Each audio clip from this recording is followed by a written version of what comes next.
Story 1, it was the start of June 2017. Tom, my 9-year-old son, and I were traveling by car to West Virginia to see relatives. We were a little anxious around the 6-hour mark because the drive had been long and stressful, and my car's AC wasn't working at the time.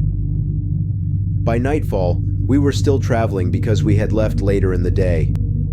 At around 9 o'clock at night, Tom started complaining about the need to use the bathroom while we were still on the freeway. Even though there was already some tension in the car, his continual whining caused us to have a small quarrel.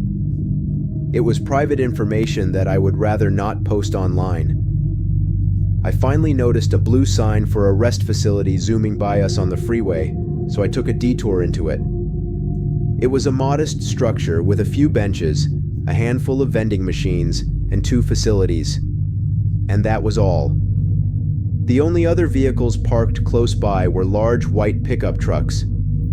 Tom hurried out of the car as I parked up close to the structure and headed for the restroom. I figured he would return soon, so I left the car running. As I mentioned before, I don't want to dive into personal matters like the reasons behind our little dispute, but it appeared that we had reached the point where we were no longer exchanging words. I assumed the ride would be quiet for the remainder of it. A minute or so later, the rear door opened. I drove off without saying anything to Tom, even though I wanted to say anything. I noticed that the nearby white pickup truck was also in the process of pulling away. He was actually right behind me. After I swerved back onto the freeway and into the left lane, a pickup truck followed. Both he and I took a few small steps towards it. I assumed he was just an aggressive motorist until he began to flash his lights, so I moved to the right lane. However, he followed suit as soon as I made the right turn. He continued to flash his lights.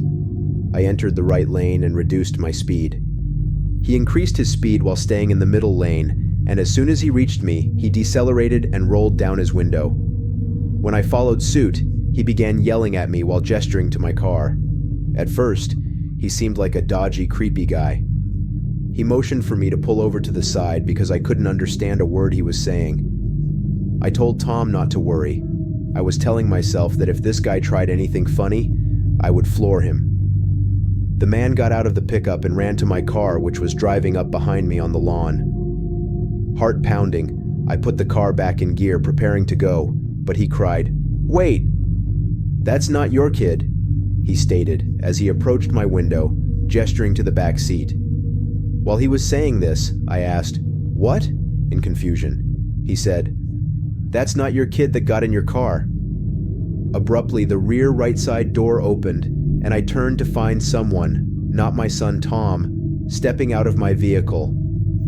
As I jumped out of the car and ran into the woods, the tall guy, who appeared to be a fully grown man, disappeared. I glanced at the pickup's driver and thanked him, instantly terrified at the thought of what might have happened to Tom. I got back in my vehicle, drove back to the rest area, and crossed the grass between the freeways. The man in the pickup trailed after me. When he returned after about 30 seconds, Tom was waiting outside the restroom in the rest area. He returned to the car, bewildered.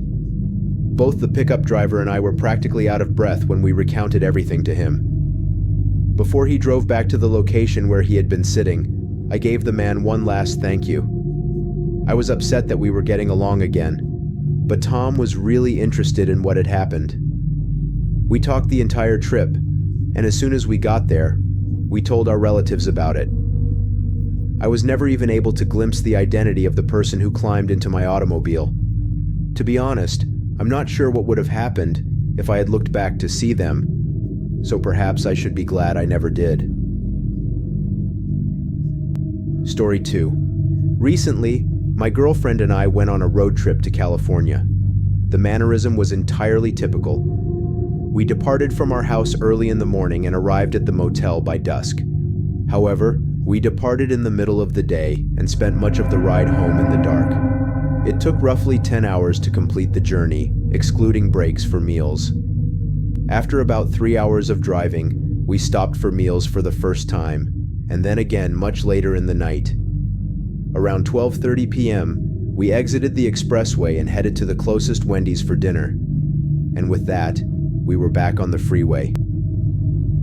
My girlfriend wasn't too happy about the fact that I ate while driving, but I was so eager to get home. It began to rain soon after I was back on the road.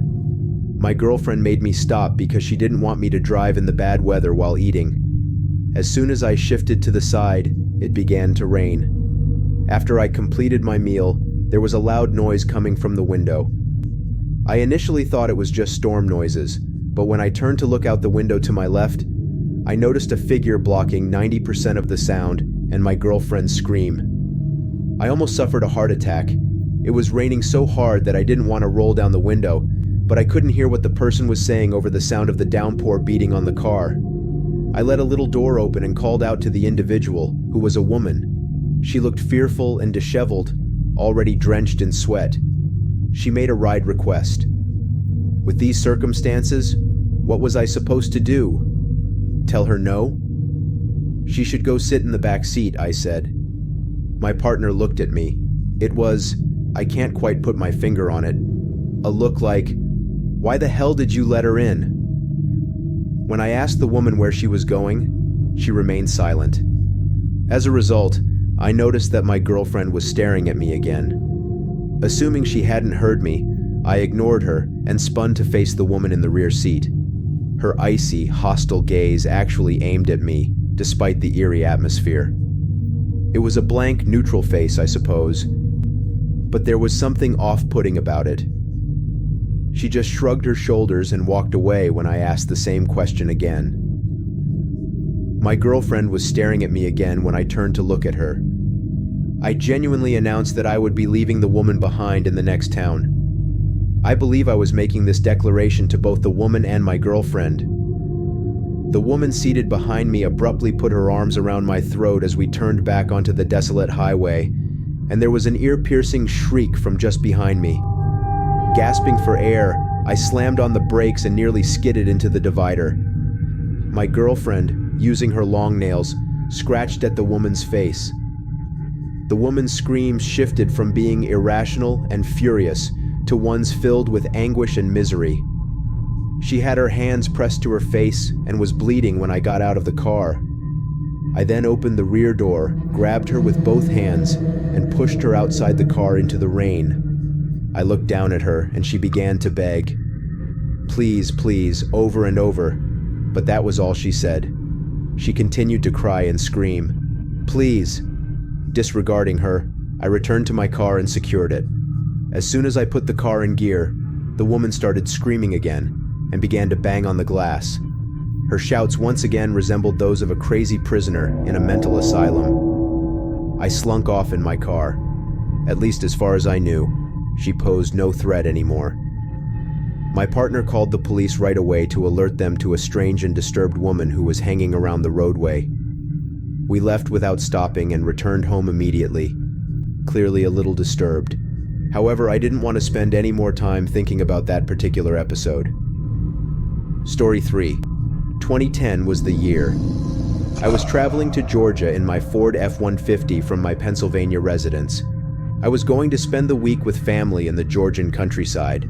I intended to complete the approximately 14-hour drive in a single day. At 10 in the morning, I left. I made one lunch stop at a deli, and then I stopped at a rest spot 4 hours later to eat the turkey sandwiches I had packed in the cooler. Other than stopping for gas once more, of course, that was the last stop I planned to make. I had just topped off the tank at around 11:30 p.m., and my new estimated time of arrival was 12:30. To be honest, I was becoming really fatigued by now.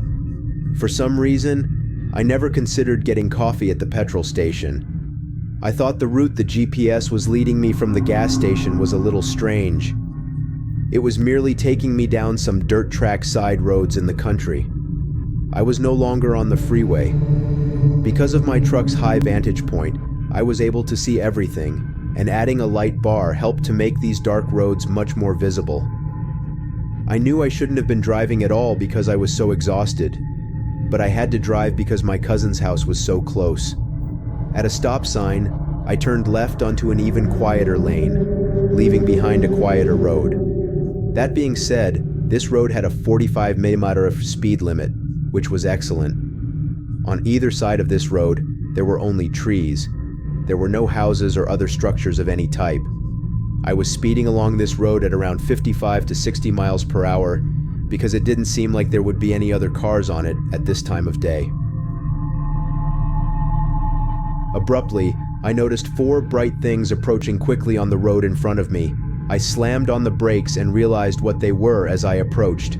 They were traffic drums, similar to those large cylinder traffic cones.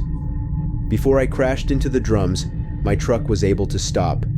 Bewildered beyond belief, I emerged from my truck carrying my baseball bat and approached the traffic drums, only to discover that there was something else behind them. It was one of those lovely police spike traps. I was at a loss for what to think. Is there an ongoing police investigation? Or was this set up as a trap by someone? I warily scanned my surroundings as I slowly made my way back to my pickup. "Help!" was then heard by someone. It originated in the road's left-hand forests. In any case, I was not going into those woods. I was more than willing to ask, "What's wrong?" I did not respond. I strolled up to the road's edge and peered into the woodland. The lights on my truck were the only thing allowing me to see anything. I saw him out of the corner of my eye. I noticed someone squatting behind a few bushes without turning to face him. I calmly strolled back to my car, not running.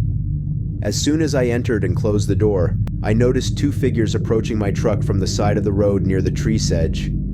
I pulled the truck to the right side of the road, through the spike trap, and onto the dirt.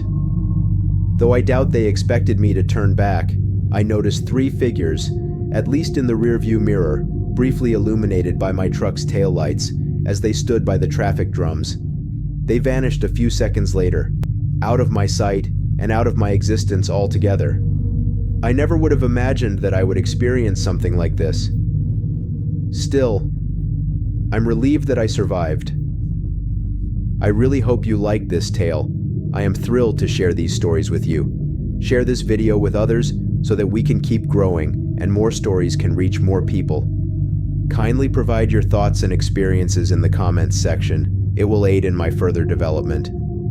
If you like the video, don't forget to hit the subscribe button. Many thanks, and I hope to see you again soon.